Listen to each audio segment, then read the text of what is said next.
하나님 말씀 우리 함께 보겠습니다. 하나님 말씀 마태복음 14장 22절에서 33절의 말씀입니다. 마태복음 14장 22절에서 33절 귀하신 하나님의 말씀을 귀 기울여 들어주시기 바랍니다.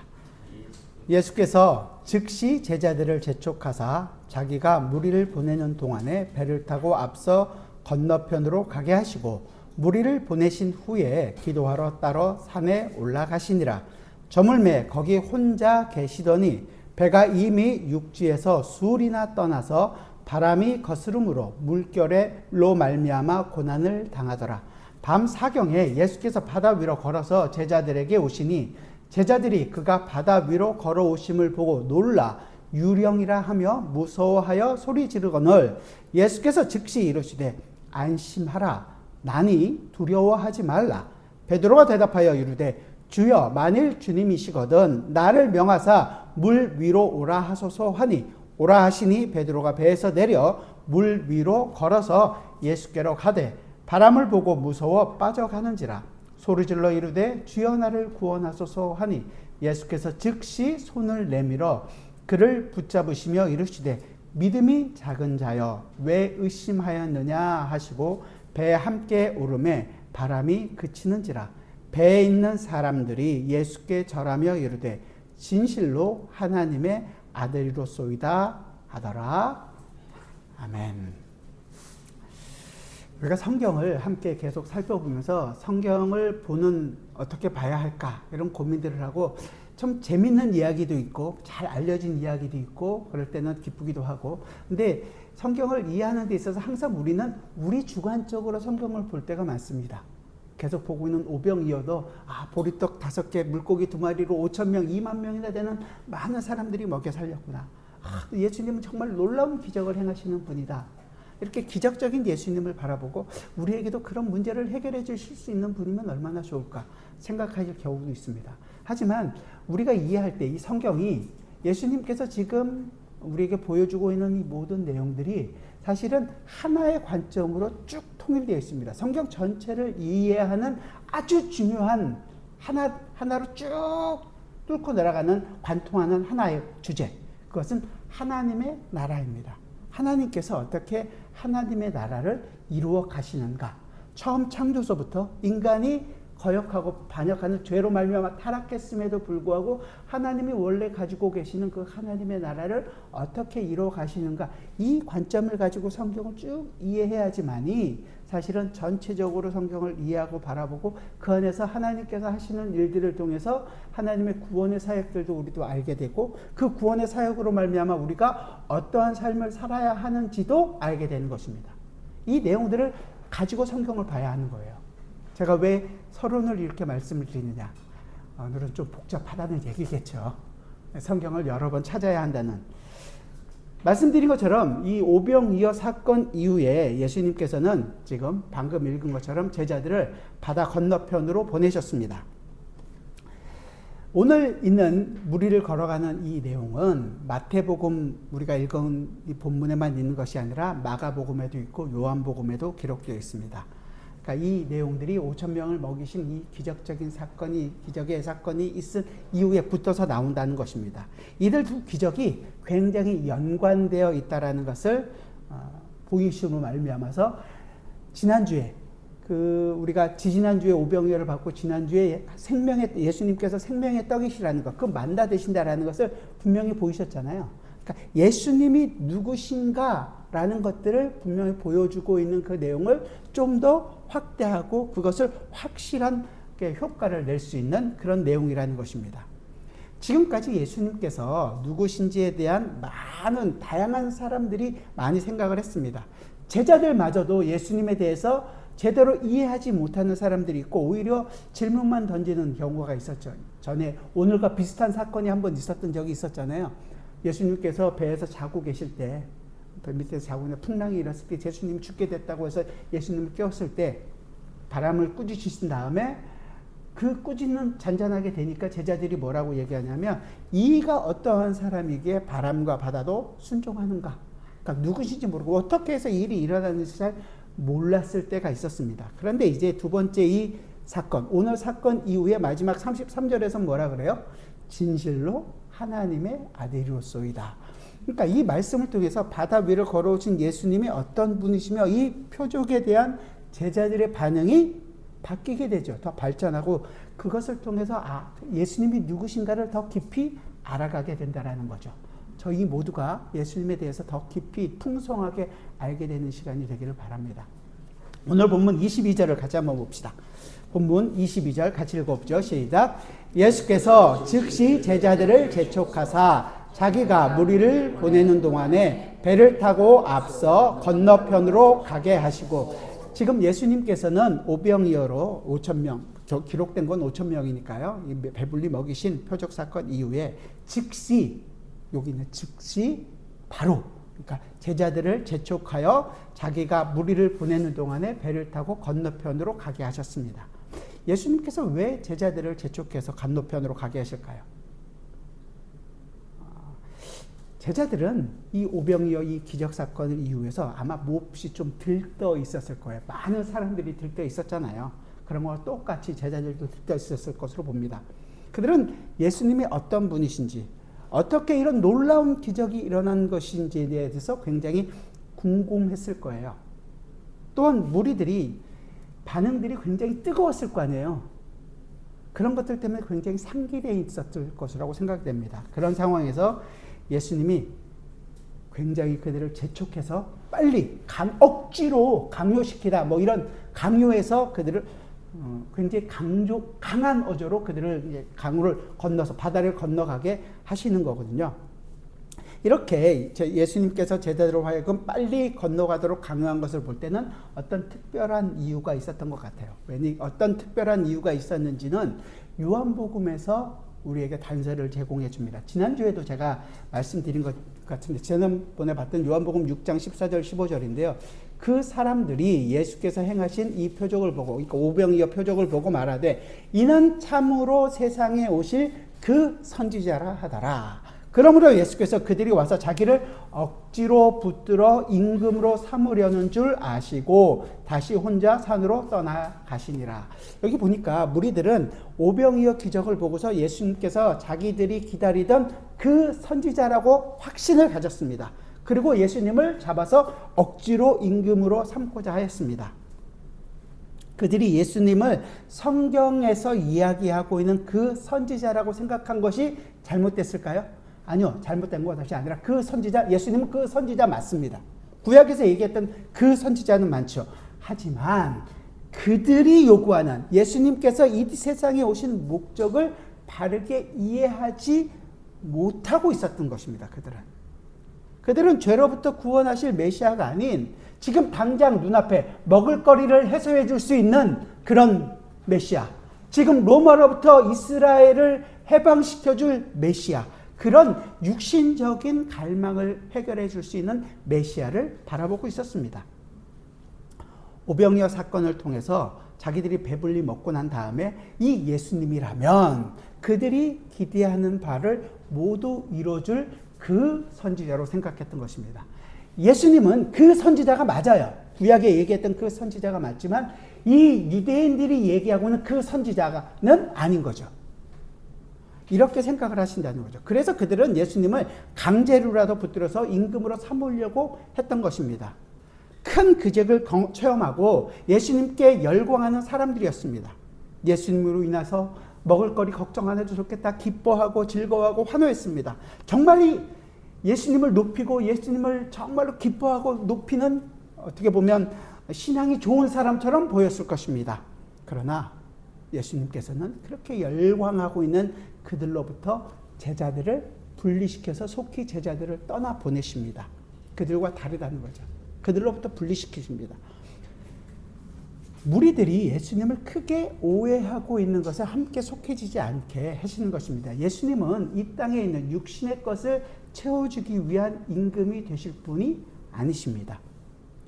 물론 우리의 필요를 다 채워주시고 우리가 필요한 것들을 다 시시때때 맞게 공급해 주시는 분은 맞습니다. 그러나 예수님은 그것만을 목적으로 오신 분은 아니라는 거죠. 그 이상의 왕으로 오신 분이십니다. 예수님은 오병이어기 표적을 통해서 지난주에도 설명드린 것처럼 자신이 생명의 떡이시라는 것을 분명하게 보이십니다. 그리고 그 내용을 지난주에 봤던 요한복음 6장 48절에서 51절에서 얘기하죠. 내가 곧 생명의 떡이라. 너희 조상들은 광야에서 만나를 먹었어도 죽었거니와 이는 하늘에서 내려오는 떡이니 사람으로 말미암아 먹고 죽지 아니하게 하는 것이라. 나는 하늘에서 내려온 살아있는 떡이니 사람이 이 떡을 먹으면 영생하리라. 내가 줄 떡은 곧 세상의 생명을 위한 내 살이니라 하시니라. 이렇게 말씀하셨습니다.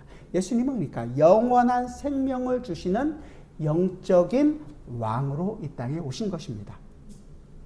그러니까 이 유대 무리들이 이와 같은 잘못된 반응은 제자들에게 잘못된 영향을 미칠 수 있으니까 제자들을 분리해서 떠나가게 하시는 것이죠. 이렇게 제자들을 재촉해서 건너가게 하신 후에 예수님은 뭐 하셨을까요? 예수님은 오늘 본문 23절을 보면 이렇게 얘기합니다. 23절 같이 읽어봅시다. 시작. 무리를 보내신 후에 기도하러 따로 산에 올라가시니라. 저물매 거기 혼자 계시더니 예수님께서 따로 이제 혼자서 기도하러 산으로 올라가십니다. 밤이 깊도록 혼자 계시면서 기도하셨습니다.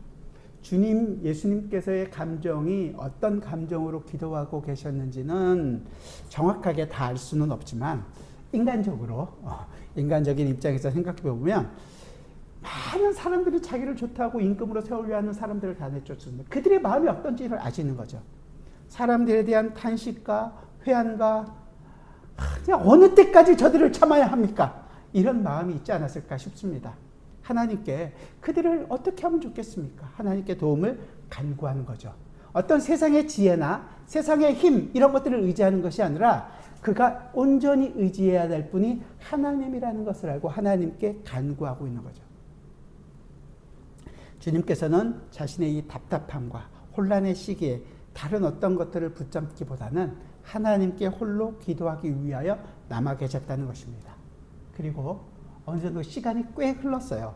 오늘 말씀에 보면 주님께서 배에 있는 제자들에게 간 시각이 언제냐면 25절에서 밤 사경에 이렇게 되잖아요. 밤 사경이라면 오늘날 시간으로 따지면 새벽 한 3시에서 6시 그 사이 정도 됩니다. 한참 깊은 잠을 잘 시간이고 잠이 없으신 신 목사님은 일어나실 시간이죠.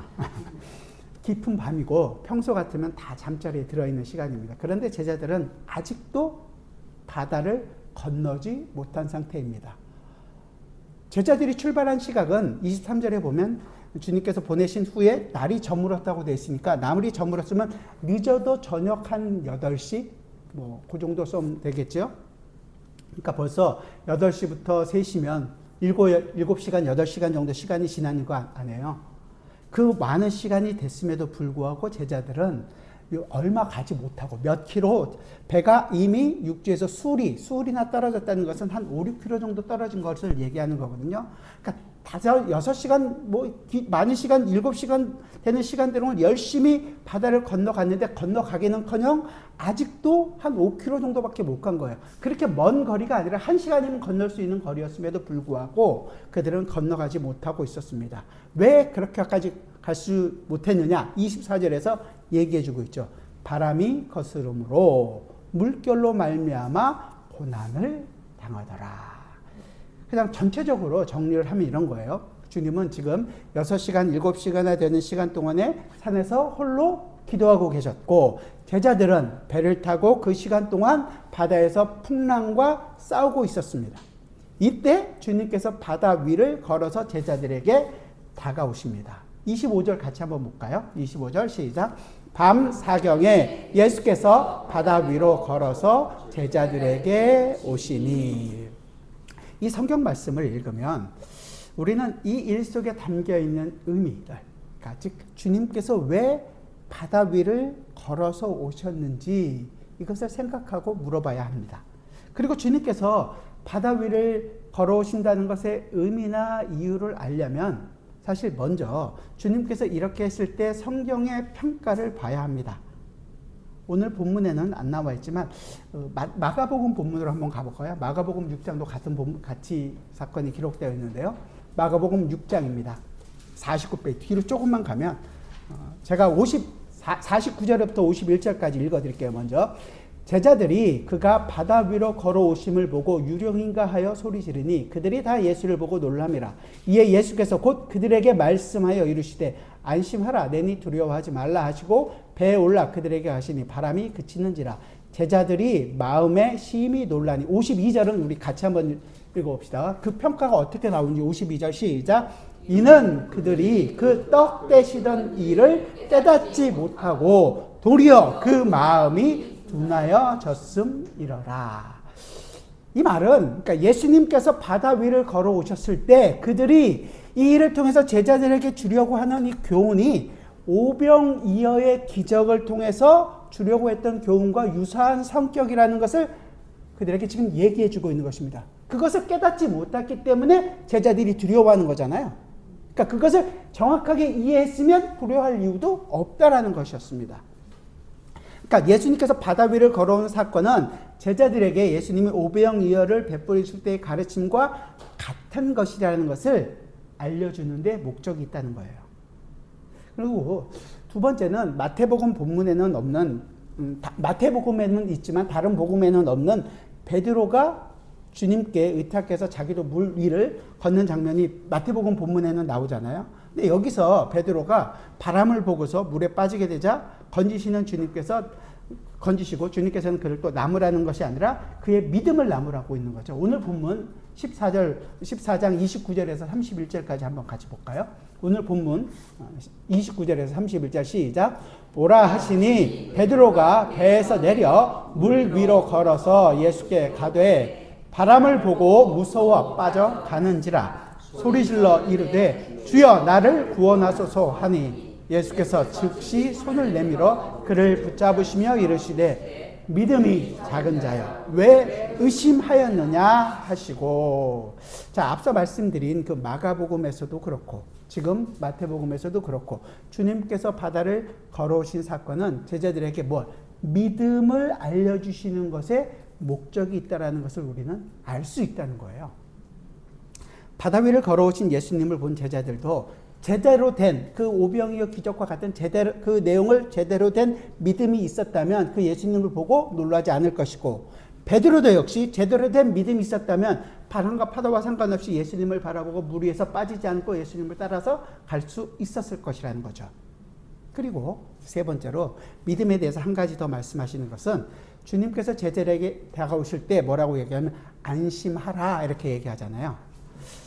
우리가 이전에 마태복음 8장을 보면서도 아까 비슷한 본문이 있었다고 그랬잖아요. 예수님께서 배 밑에서 주무시고 계실 때 풍랑이 일 때 그들이 죽게 됐습니다. 우리를 살려달라고 얘기하실 때 예수님께서 그들에게 하시는 그 말씀을 기억하시면 돼요. 마태복음 8장에서 이렇게 얘기하거든요. 예수께서 이르시되 어찌하여 무서워하느냐 믿음이 작은 자들아 하시고 곧 일어나 바람과 바다를 꾸짖으시니 아주 잔잔하게 되거늘. 말하자면 무서워한다라는 것은 믿음이 적기 때문이라는 거죠. 그런 점에서 주님께서 오늘 본문에서도 안심하라라고 얘기하는 것은 어찌하여 무서워하느냐라는 말과 같은 말인 거죠. 어찌하여 무서워하느냐, 무서워하지 말아라와 안심하라라는 말이 같은 말인 거예요. 즉, 이 말씀을 통해서 주님께서는 제자들에게 요구하시는 것이 뭐냐면 믿음이라는 것입니다. 믿음. 그리고 오늘 본문 33절을 보면 주님께서 이렇게 얘기하죠. 8장 전에 8장에서 얘기한 것처럼 그 사람이 놀랍게 여겨 이르되 이가 어떤 사람에게 바람과 바다도 순종하든가 하던 그 사람들이 33절에서는 바뀌죠. 배에 있는 사람들이 예수께 절하며 이르되 진실로 하나님의 아들이로소이다 하더라. 그러니까 일종의 믿음의 전진이, 믿음이 더 좋아졌다라는 것을, 나아진 것을 보게 된단 말이죠. 이 제자들의 말 역시 이 예수님께서 보이신 이 기적이 믿음과 관련이 있다라는 것을 우리가 분명하게 알 수 있습니다. 한 가지만 더 오늘 본문에서 살펴보려고 하는데요. 27절에 보면 주님께서 뭐라고 얘기하시냐면 내니 두려워 말라 이렇게 얘기하시거든요. 이 내니라는 말, 나니 이렇게 얘기하는 말은 나다, I am 이라고 얘기하는 거예요. 예수님의 자기 선언 같은 거죠. 요한복음에 보면 7번 나는 무엇이다, 지난주에 봤던 나는 생명의 떡이다. 이렇게 얘기하셨죠. 그게 7번 나옵니다. 나는 세상의 빛이다. 나는 양의 문이다. 나는 선한 목자다. 나는 부활이요 생명이다. 나는 길이요 진리요 생명이다. 나는 참 포도나무다. 이렇게 7번 나오면서 예수님께서 자기 I am이라고 얘기하시는 거예요. 헬라어로는 에고 에이미라고 얘기하는 것인데 나는 뭐뭐다라는 것은 이게 그냥 나온 것이 아니라 구약에서 하나님께서 이스라엘 백성을 자기를 소개할 때 얘기했던 출애굽기 3장 14절에서 나는 스스로 있는 자니라 얘기했던 하나님의 자기 선언, 자기가 누구인지를 보여주시는 것입니다. 그러니까 예수님께서 자신이 하나님이시라는 것을 보여주고 있는 표현이 되는 것입니다. 자, 말하자면 이런 거죠. 주님께서는 이 기적을 자신이 실존적으로 지금 현재 존재하고 있는 어떤 분이신지를 제자들에게 알려주시는 도구로 지금 이 기적을 사용하고 있는 것이고, 따라서 이렇게 자신이 누구인지를 보여주시는 예수님 앞에서 요구되는 것이 뭐냐? 우리의 믿음이라는 것입니다. 그렇기 때문에 우리는 이 바다 위를 걸으시는 기적을 행하시는 예수님을 보면서 주님께서는 당시 제자들과 지금 이 사건을 살펴보고 있는 우리들에게 예수님 분이 어떤 분이신지를 우리로 하여금 분명하게 알게 되기를 원하는 것이고, 그리고 우리로 하여금 똑같이 믿음의 반응이 나타나기를 원하는 것입니다. 그러니까 주님께서 바다 위를 걸어오신 이유로는, 그러니까 이 정도로 기적을 행할 수 있는 능력 있는 사람이다, 이런 것을 과시하는 것이 목적이 있는 것이 아니고, 제자들이 풍랑 때문에 흐트러지고 막 죽게 됐으니까 놀라서 바다 위를 뛰어서 그들을 구해주시러 간 것도 아니고, 바다 위를 걸음을 하며 자신이 어떤 분인지 제자들이 분명하게 알고, 이 제자들은 그런 예수님을 보면서 자신들이 어떤 믿음을 가져야 하는지를, 자신의 믿음을 더욱더 돈독하게 만들어주는 것이 목적이었다는 것입니다. 그러니까 사랑하는 우리들도, 성도 여러분, 우리 모두가 이 바다 위를 걸으시는 예수님을 보여주시기 원하는 예수님이 어떤 분이시고 그 우리가 어떤 믿음의 반응을 해야 하는지 우리도 살펴봐야 되는 거죠. 그럼 예수님이 어떤 분이신가? 이제부터 조금 집중하시면서 들으셔야 합니다. 주님께서 물 위를 걸어오시는 것이 그냥 심심해서 시간이 나서 제자들이 위험해서 이것이 아니라 도도하게 흐르고 있는 하나님의 나라를 이루어가는 것 안에서 어떤 일에서부터 시작되었는가를 우리는 살펴보려고 하는 거예요. 주님께서 왜 이런 방식으로 제자들에게 나타나셨는가라는 거죠. 구약에서부터 주님께서 이 모델이 계속해서 우리에게 보여주고 있는 것이에요. 물 위를 걷는. 처음 나타나게 된 것은 창조 때의 일입니다. 창조 때 창세기 1장 1절이 뭐죠? 태초에 하나님이 천지를 창조하시니라. 그러니까 천지, 하늘과 땅을 창조하십니다. 근데 이 땅을 창조하는 모습을 2절에서 이렇게 얘기해요. 땅이 혼돈하고 공허하며 흑암이 깊음 위에 있고 하나님의 영은 수면 위에 운행하시니라. 그렇죠? 우리는 무에서 만들었다고 창조됐다 그러면 땅이 아무것도 없는 데서 창조됐다 그러는데, 이 표현 자체는 사실은 광야 언어입니다. 생명을 낼 수 없는 곳에서부터 생명을 냈다라는, 혼돈, 공허, 흑암, 이런 단어예요. 물 있잖아요. 하나님의 신, 이 성령 하나님께서 수면 위에 운행하시니라. 나중에 성경을 좀 더 책 공부를 하게 되면 이 부분을 더 깊이 공부를 하겠지만, 오늘은 이 창세기에서 보여주고 있는 성령 하나님께서 수면 위에 운행하시는 방식으로 어떻게 창조가 일어났다는 거예요. 생명을 낼 수 없는 곳에서 생명을 내는 일을 시작하신 것입니다. 혼돈의 바다에 질서를 부여하는, 그래서 혼돈과 공허를 물리치시는 방식으로 창조가 일어났다는 거죠. 말씀드린 것처럼 생명을 낼 수 없는 상태에서 하나님께서 생명을 내는 방식으로 처음 창조가 일어났습니다. 비록 하나님께서 창조하실 때 세상 속에 죄라는 것이 있지는 않았죠. 하지만 아무것도 생명을 낼 수 없는 상태에서 하나님의 신, 성령께서 수면 위에 운행하시면서 그 창조를 이뤄냈다는 것을 알고 있죠. 이후에, 인간이 타락한 이후에 죄악된 세상 속에서 이제 새로운 창조, 재창조를 이뤄낼 때는 죄와의 싸움을 통해서 이 일이 일어난다는 것을 물과 싸우는 것으로 나타나게 됩니다. 다 찾지는 마시고요. 구약의 욥기에 보면, 욥기 26장 12절을 보면 이 하나님을 어떻게 얘기하냐면, 그는 능력으로 바다를 잔잔하게 하시며 지혜로 라합을 깨뜨리시며, 이 라합이 여리고성에 있는 라합이 아니라 그 바다에 사는 용 있거든요. 바다를 지배하고 있는, 다스리는 그 용을 깨뜨리는, 그렇게 얘기를 합니다. 시편 74편 13절도 비슷하게 얘기하는데요. 주께서 주의 능력으로 바다를 나누시고 물 가운데 용들의 머리를 깨뜨리셨으며, 똑같이 물에 있는 용의 머리를 깨뜨린다고 표현합니다. 시편 89편 9절과 10절도 비슷하게 얘기합니다. 주께서 바다의 파도를 다스리시며 그 파도가 일어날 때 잔잔하게 하시나이다. 주께서 라합을 죽임당한 자 같이 깨뜨리시며 주의 원수를 주의 능력의 팔로 흩으셨나이다. 그래서 하나님은 결국 이 혼돈의 바다와 싸움에서 이길 것이라고 이사야는 이렇게 얘기합니다. 이사야 27장 1절에서 그날에 여호와께서 그의 견고하고 크고 강한 칼로 날랜 뱀 리오야단, 곧 꼬불꼬불한 뱀 리오야단을 벌하시며 바다에 있는 용을 죽이시리라. 결국 이 일이 계시록에서 어떻게 완성되냐면 바다가 없어지는 거예요. 계시록 21장 1절에서 곧 또 내가 새 하늘과 새 땅을 보니 처음 하늘과 처음 땅이 없어졌고 바다도 다시 있지 않더라. 바다가 이제 없는 거죠. 이렇게 창조 때 수면 위에 운행하시던 성령의 모습은 이 하나님의 창조가 혼돈의 바다와 싸움일 것을 보여주고, 재창조할 때 혼돈의 바다, 죄와의 싸움으로 말미암아 구속의 역사가 진행될 것이라는 것을 미리 보여주신 거죠. 그래서 주님께서 바다 위를 걸으시는 모습은 이러한 성령의 창조 사역과 혼돈의 바다와 싸움을 암시해주고 있는, 그 바다를 밟고 일어나고 있는 사건이라는 것을 보여주고 있는 것입니다.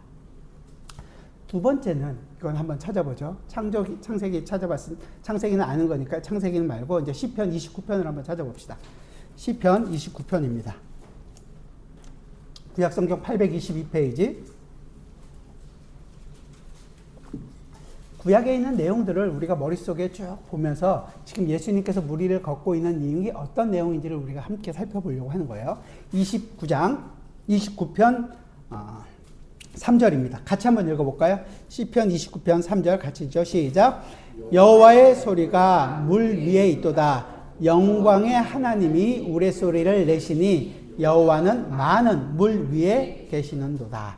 그러니까 물 위에 계시는 장면처럼 하나 여호와께서 물 위에 계신다, 이렇게 소개하고 있잖아요. 이 구절에서 시편은 이제 많은 물 위에 계신다, 그런 장면이 구체적으로 무엇을 얘기하는지는 10절에서 얘기합니다. 우리 10절 같이 봅시다. 10절 시작. 여호와께서 홍수 때 좌정하셨으며 여호와께서 영원하도록 왕으로 좌정하신도다. 예수님께서 물 위를 걷는 무엇을 보여주신다고 묻는다고 한다면, 이 구약에서 하나님께서 물 위에 계신 장면을 생각해야 되는 것이고, 시편 29편에서 얘기하는 것은 여호와께서 언제예요? 홍수 때. 홍수, 그러면 어떤 홍수를 얘기할까요? 다 알고 있는 것처럼 노아의 홍수겠죠. 그러니까 노아의 홍수 때 영영토록 왕으로 좌정하신 이유가 뭐예요? 그 노아 때 죄가 관영해서 죄로 말미암은 모든 사람이 심판하시는 바로 그 심판 때문인 거죠. 그러니까 시편은 이것을 상징적인 언어로 여호와 하나님께서 물 위에 앉아 계신다라고 표현하고 있지만, 이것은 혼돈의 물을 밟으시고 죄를 평정하시고 그 왕으로 군림하시고 죄를 관가하지 않고 죄를 다 심판하고 계시는 그 하나님의 모습을 그리고 있는 것이라는 거예요. 그러니까 예수님께서 물 위로 걸으실 때 성경의 이 내용들을 알고 있는 시편 29편의 내용들이 그렇고, 그 노아의 홍수까지 연관하고 있다는 것은 혼돈의 바다를 밟으시는 분, 홍수를 통해 땅의 죄악을 징벌하시는 하나님, 이렇게 생각하고 될 것이라는 거죠. 한 번만 더 나가 봅시다. 물 위에 있는 바다를 건너시는 장면은 다른 면으로 보면 물이 있는 곳을 물이 없는 것처럼 건너는 모습이에요. 어떤 사건이 연상이 되십니까? 바로 홍해 사건이 나온 거죠. 홍해도 물이 있는 사건인데 마른 땅을 걷고 건너갔습니다. 왜냐하면 그 이후에 그 똑같이 왔던 애굽의 군사들은 그 곳에서 다 심판받으시다 죽게 되었습니다. 이사야 51장을 한번 가보죠. 뒤로 가셔서 이사야 51장 구약성경 1031페이지 홍해를 건너는 사건을 여러 가지로 얘기하는데 앞서서 바다와 싸우는 것에 대해서 얘기했지만 구약성경에서는 홍해를 건너는 사건 역시 하나님께서 용과 바다와 싸우는 것으로 그려져 있습니다. 이게 이제 51편에 나와 있는 거예요. 9절과 10절 말씀입니다. 같이 한번 읽어봅시다. 이사야 51장 9절과 10절 같이 읽죠. 시작. 여호와의 팔이여 깨소서 깨소서 능력을 베푸소서 옛날 옛 시대에 깨신 것 같이 하소서. 라합을 점이시고 용을 찌르신 이가 어찌 주가 아니시며 바다를 넓고 깊은 물을 말리시고 바다 깊은 곳에 길을 내어 구속받은 자들을 건너게 하신 이가 어찌 주가 아니시나이까. 그러니까 지금 홍해 물을 말리시고 바다를 건너게 하신 그 사건이 라합을 점이시고 용을 찌르신 바다에 있던 바다의 권세를 다 이기신 분이 여호와 하나님이 아니십니까? 라고 얘기하는 거예요. 똑같이 시편 77편에서도 얘기했는데요. 시편 77편 19절 20절에서는 주의 길이 바다에 있었고 주의 곧은 길이 큰 물에 있었으나 주의 발자취를 알 수 없었나이다. 주의 백성을 양떼같이 모세와 아론의 손으로 인도하셨나이다. 그러니까 바다를 물이 없는 듯이 건너게 하신 이 주님의 모습은 다른 한편으로는 홍해를 건너게 하신 그 이스라엘을 보여주고 있는 장면이기도 한다는 거죠. 자, 종합해 봅시다. 성경의 구절들이 여러 군, 창세기, 시편, 이사야 막 살펴보고 복잡한 것처럼 얘기하는 것처럼 보이지만 전혀 내용은 어렵지가 않은 거예요. 다 하나를 얘기하고 있으니까요. 주님께서 바다 위를 건너는 것을 연상하게 하는 세 가지 내용들, 창조, 그 다음에 노아의 홍수, 그 다음에 홍해를 건너는 사건. 이 복잡해 보이는 이 세 가지 모든 사건은 하나라는 거죠. 성경에서 바다가 암시하고 있는 혼돈과 공허, 흑암의 세력에 대해서 하나님께서 싸우시는 성령의 역사 속에서 여러 가지 방법으로 창조에서는 물론 생명을 낼 수 없는 곳에서 생명을 내는 것이고 그 위에 죄로 말미암아 타락한 것에도 그 죄로 상징되고 있는 바다 그 원에 있는 용을 무찌르고 하나님의 백성을 마른 땅으로 걷게 하시고 살아나게 하시는 그 하나님의 모습을 보여준다는 것입니다. 하나님께서 친히 그 죄와 싸우셔서 그 일을 이루어 내시겠다는 것입니다.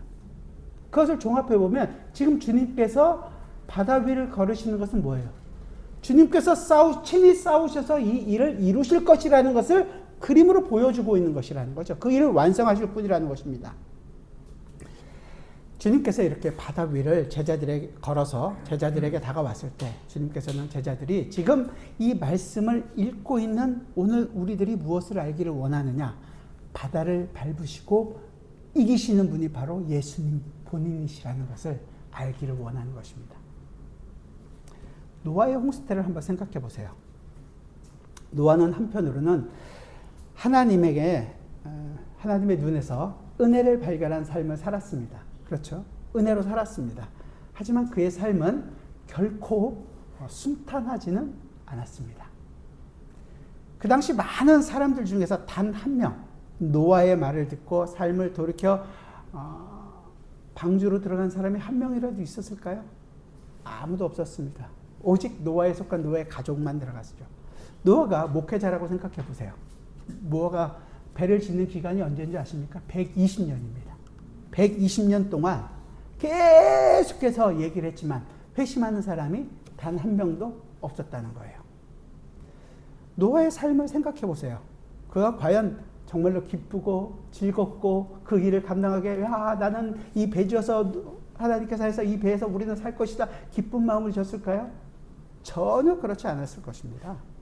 아무도 그의 말을 듣지 않고 아무도 그를 하나님의 사자로 인정하지 않았습니다. 저 미친 노인네 이렇게 정신병자 취급하지 않았을까 싶습니다. 그러면 그 가운데서 싸우는 죄악 가운데 있는 이 노아의 삶이 아주 즐겁고 행복했을 리는 만무합니다.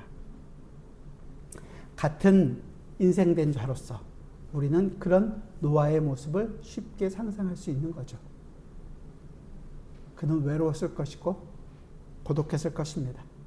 모든 이들이 죄에 속해서 희희낙낙하고 있을 때 홀로 죄와 싸우는 삶을 살아야 했던 노아는 힘들었을 거죠.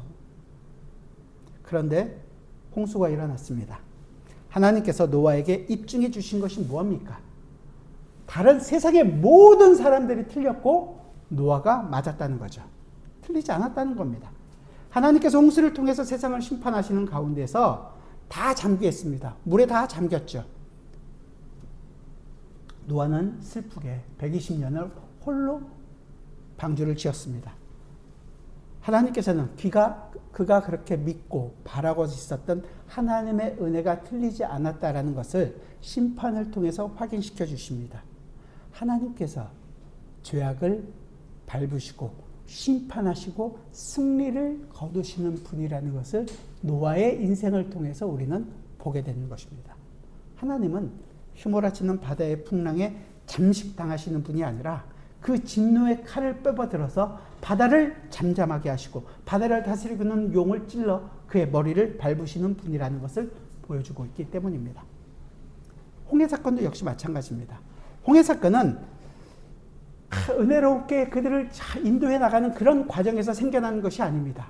이스라엘이 불순종하고 모세를 죽이려고 하고 막 억지기 난무하는 가운데 일어나는 것입니다.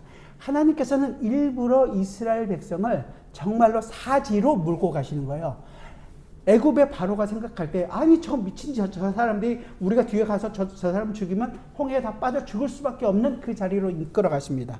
그것을 알았던 이스라엘이 뭐라고 얘기하냐면 모세에게 출애굽기 14장에서 그들이 또 모세에게 이르되 애굽에 매장지가 없어서 당신이 우리를 이끌어내어 이 광야에서 죽게 하느냐? 어찌하여 당신이 우리를 애굽에서 이끌어내어 우리에게 이같이 하느냐? 왜 이곳에 와서 우리를 죽게 하느냐? 바로 그 죽음 앞에 목전에 있게 한다는 거죠. 그런 상황에서 하나님께서 홍해를 가르시고 그들을 건너가게 하신 거죠. 우리가 이 땅에 살아가는 동안에 죄악을 이기고 살아가기가 쉽습니까? 쉽지 않습니다. 우리의 눈은 언제나 애굽을 향해 있습니다. 애굽을 등지고 나왔어요. 이미 구원을 받고 하나님의 백성으로서 삶을 살아가는 자입니다. 하지만 우리의 눈은 앞을 보고 가는 것이 아니라 뒤에 붙어서 애굽을 그리워하고 가마손 옆에서 고기 먹고 양파 먹고 파 먹고 했던 그때를 더 그리워했던 것입니다. 그리고 당장의 어려움이 있으면 우리를 이 광야에서 죽게 하느냐, 모세를 원망하는 것이 아니라 모세를 대신하는 하나님을 원망하는 것이었습니다.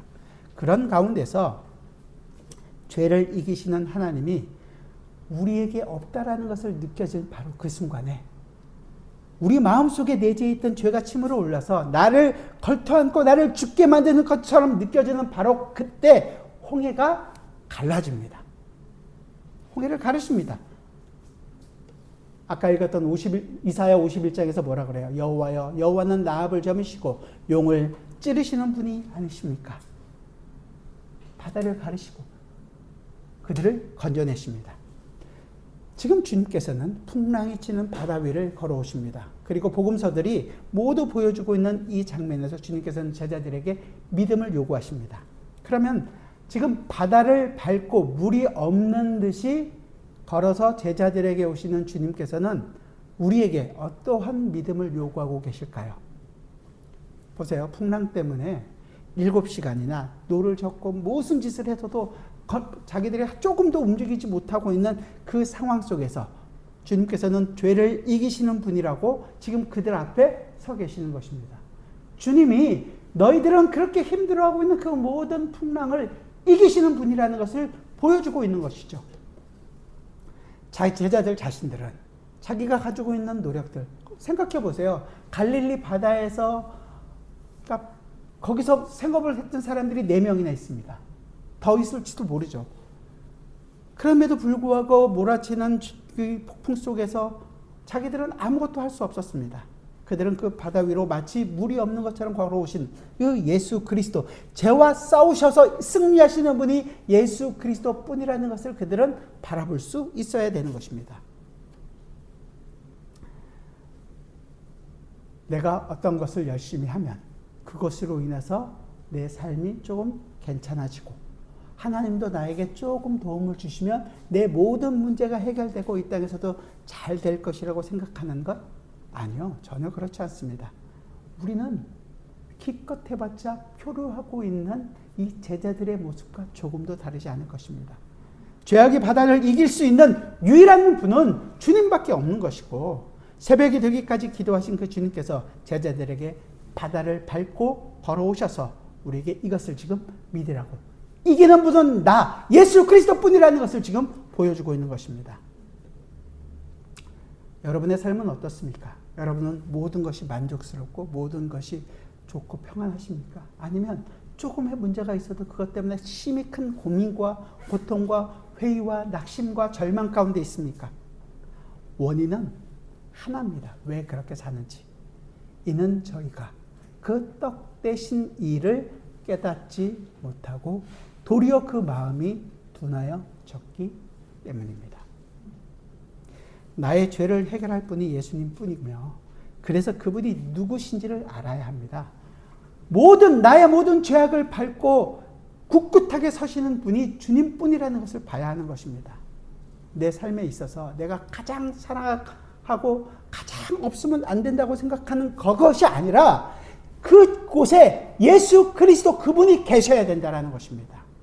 바로 그때에만 우리 역시 바다를 밟고 서신 그 주님과 함께 바다에 빠지는 것이 아니라 바다를 땅과 같이 딛고 설 수 있을 것입니다. 사랑하는 성도 여러분, 오늘 우리가 마주한 바다 위를 걸어오신 예수님의 모습은 그저 단순히 자연적인 만물을 다스리는 영웅적인 기적의 그 모습을 보여주는 장면이 아닙니다. 이것은 태초부터 종말까지 도도히 흘러가고 있는 이 하나님의 구속의 역사 속에서 죄와 혼돈의 세력을 밟고 마침내 하나님께서 하나님의 나라를 완성하시는 구속서의 주권을 완전히 보여주고 있는 사건인 것입니다. 오늘 본문에서 제자들이 마주한 이 밤바다의 풍경은 아담의 타락 이후에 이 역사 속에 들어와 전 인류를 위협하고 삼키려는 죄의 세력들, 사탄의 세력들, 그리고 사망과 혼돈의 그 세력들을 상징적으로 보여주고 있습니다. 제자들은 갈릴리의 노련한 어부들이었지만 그 혼돈의 바다를 스스로의 힘으로는 해결할 수가 없었습니다. 7시간이 넘도록 힘을 다했지만 그들은 그것을 이겨내지를 못했습니다. 바로 그 순간 주님께서는 창조 때 수면 위를 운양하시며 혼돈과 이 질서를 부여하신 성령 하나님의 모습으로, 또한 노아의 홍수 때 모든 것을 세상을 심판하시는 그 심판하시는 모습으로, 또 홍해를 마른 땅처럼 가르시고 그 바다를 있는 라합과 용을 무찌르시고 구원의 팔로 바다를 밟고 제자들 앞에 지금 다가와 계신 것입니다. 그리고 예수님이 선언하시는 거죠. 에고 에이미, 나다.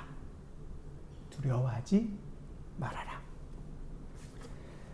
그냥 단순히 두려워하지 말라는 것이 아니라 이 말씀은 구약의 모든 그 구속적인 예표적으로 보여줬던 모든 사건이 이제 예수 그리스도 안에서 단번에 성취되었다라는 것을 보여주고 있는 종말론적인 선언인 것입니다.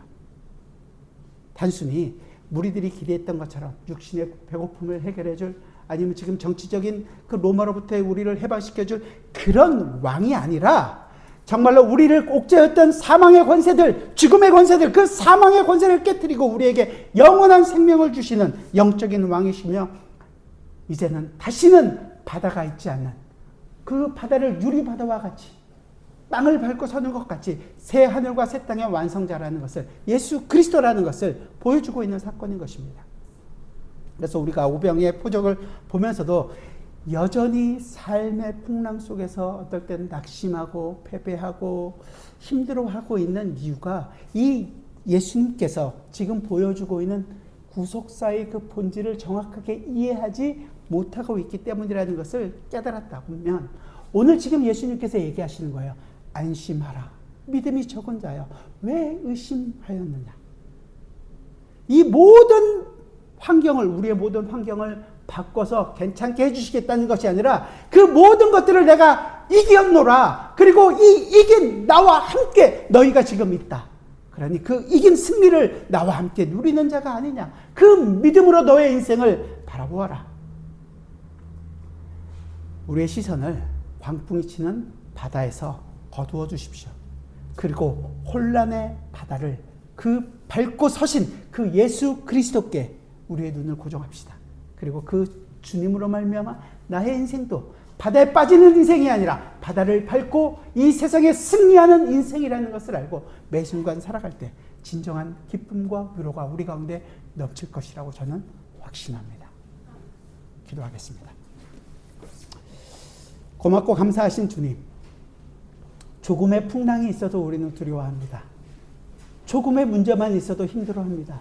그러나 그 모든 문제를 이기시는 분이, 그 우리의 가장 힘들어했던 죽음의 문제까지도 주님께서는 그 죽음을 죽이시고 우리에게 영원한 생명, 새로운 생명을 허락해 주셨습니다. 주님 감사합니다.